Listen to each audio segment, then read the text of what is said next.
Hello again, YouTube. Happy 2024. Hope your holidays went well.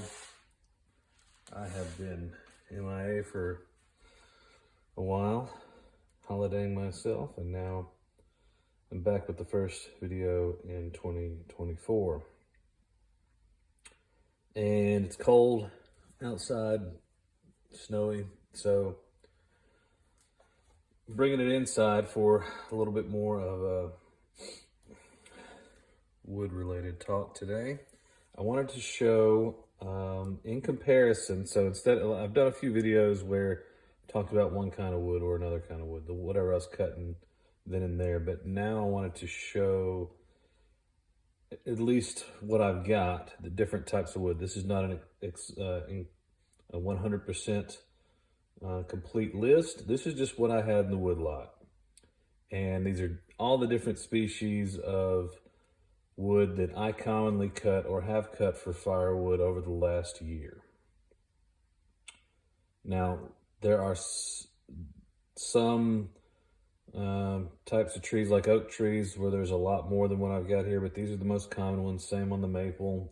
And some of these pieces are rather small, but sometimes when you get into wood, they look very similar to each other, and the best way to really tell them apart is to compare them directly one-to-one.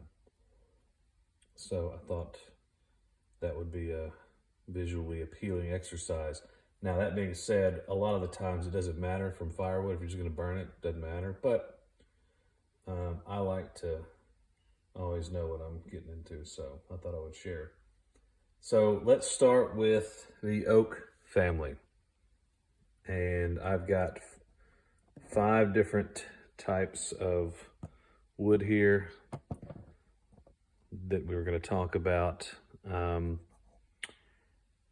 And you may be surprised to learn this, maybe not, but beech is in the oak family. So we've got beech, we've got chinkapin oak, we've got white oak, black oak, and northern red oak.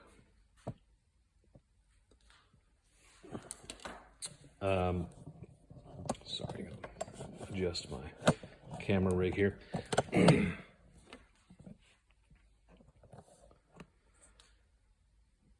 Northern red oak's probably the most common, and white oak. Black oak is a red oak, and chinkapin is a white oak. Beech stands alone. But they all do share one similar characteristic, even the beech, and that's these radial bands that you can see, these stripes, these lines in the wood. That's a very oaky thing. The white oak is probably the best known for it, but they've all got it. Now the red oak, northern red oak, it's got some big ones in there too. The black oak, they're there, but on this particular piece, you can't really tell all that much. Now, another thing about all this wood is it's all firewood, and I cut a fresh cut on each one to show you the grain, and then I put a little oil on it just to bring it out. But this, like the natural color is going to be a little lighter. I just thought it would look a little better. So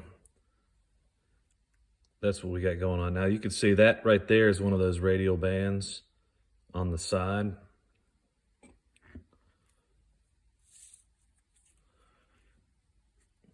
So the chinkapin has a dark core like the white oak, but the bands on the inside of the heartwood can get dark, whereas the bands on the inside of the white oak are light. And then the spring wood in the red oaks is very porous, so there's a little bit of holes you can see. So those are some differing factors there. The black oak bark is more knotty looking.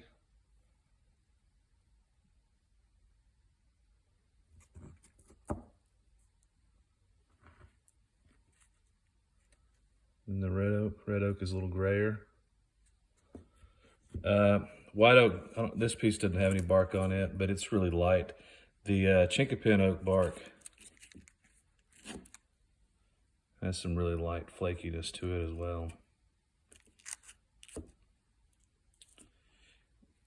There's the beech, smooth beech. Okay, that's kind of the common oaks that I've got around here.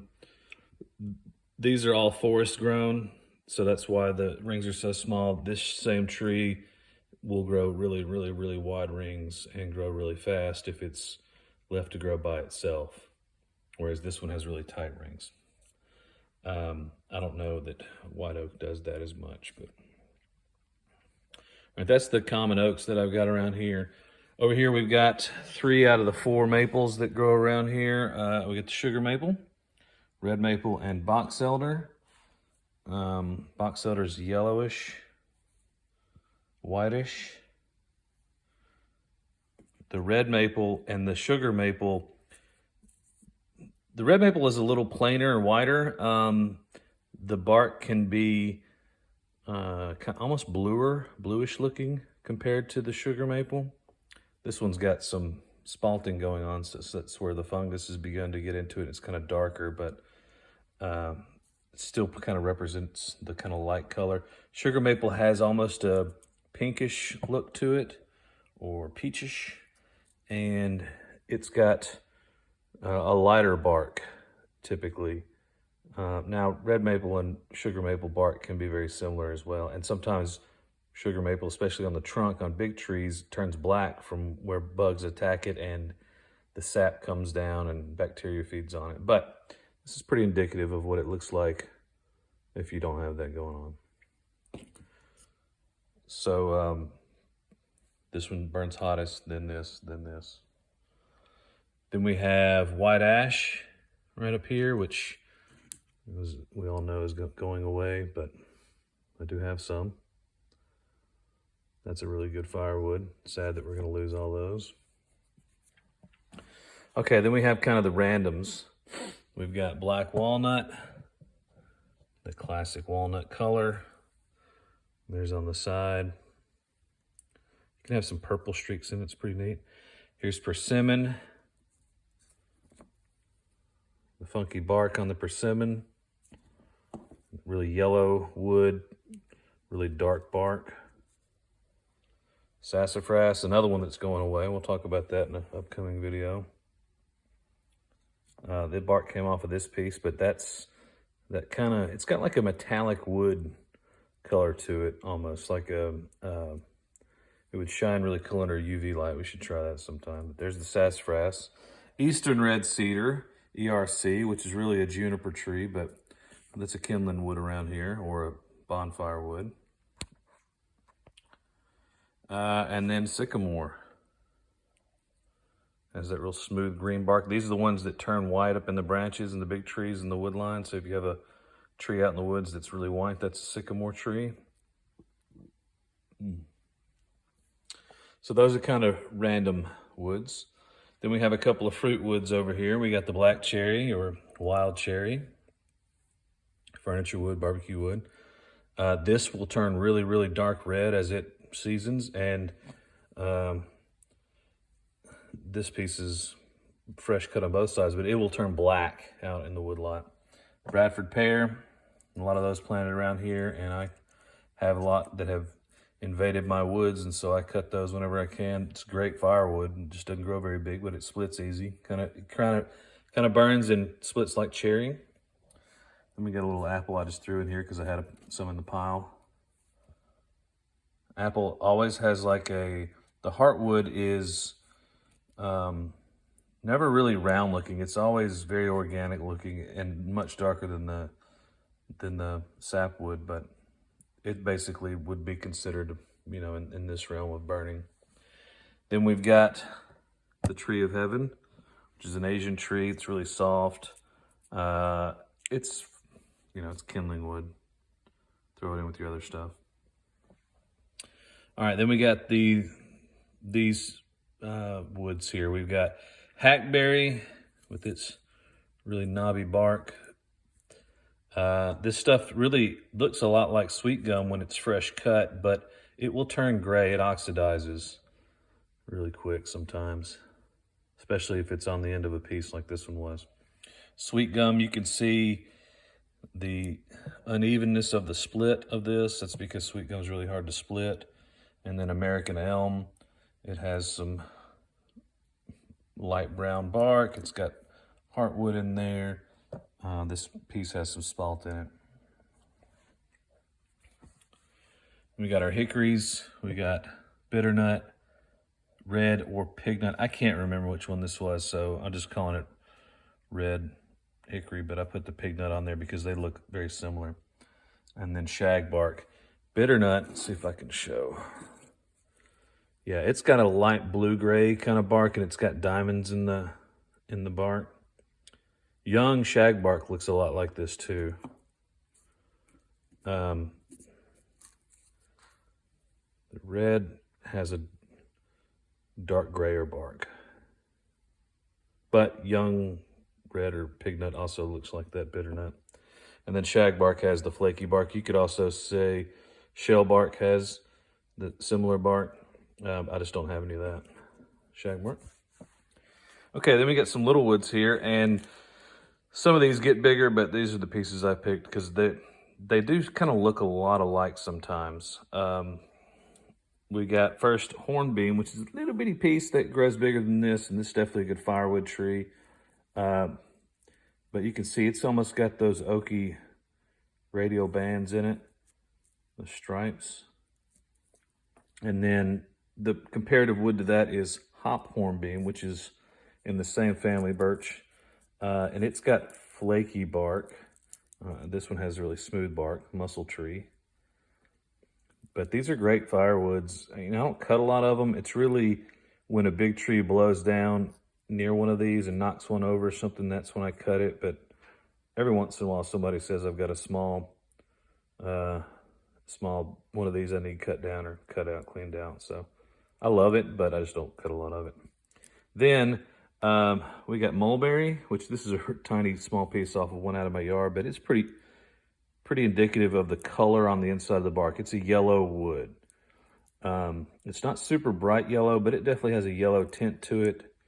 And the reason why I think that's really important is because black locust, redbud, Osage orange, or bodock, all are yellow wood too.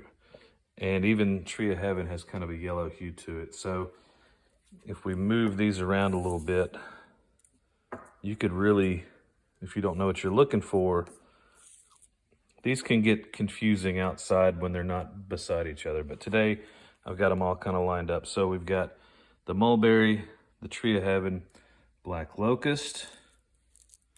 That's what it's like when it doesn't have any oil on it. So it's almost got kind of a greenish, yellowish.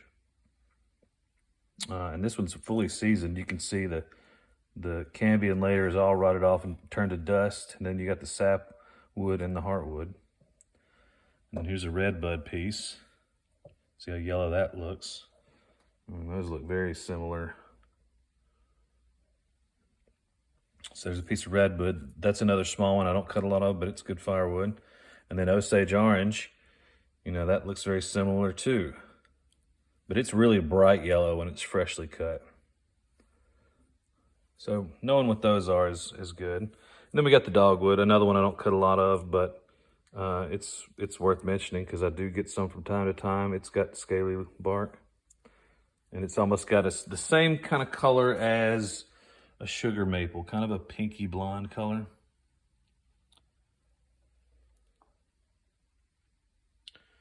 All right, so those are the main firewoods that I like to cut, or that I have been cutting. I guess that I have cut over the last year or so. The oaks burn all about the same. I'd say the white oak probably burns the longest. I don't know about hottest. I don't really temperature gauge my oaks when they burn. But this stuff seems to burn the longest. All ash and maple are pretty similar. I'd say sugar maple probably burns the hottest and longest, then ash, then red maple. Box elder is last on that list.